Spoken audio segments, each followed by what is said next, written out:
Well, happening right now, voters in Portland headed to the polls to weigh in on some potential changes to the school district. Leaders there want to make tens of millions of dollars in renovations and close one of the school buildings, which would mean some students would change schools. Your reporter Anna Stansfield is live from Portland Middle, explaining the cost and scope of the project. Good morning.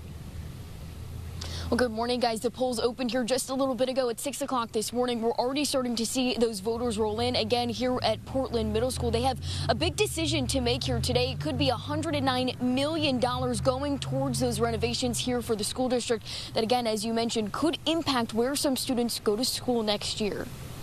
Some of the biggest renovations in the proposed plan would be at Valley View Elementary School. Right now, the school serves pre-K through first grade. In the plan, it would expand to now also serve second graders.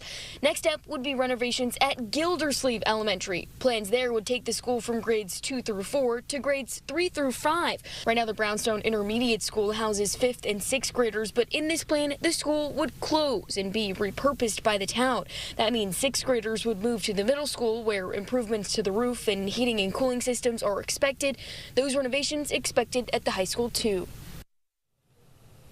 And polls will remain open here again at Portland Middle School until 8 o'clock tonight. I'm your reporter live in Portland, Anna Stansfield, Channel 3 Eyewitness News.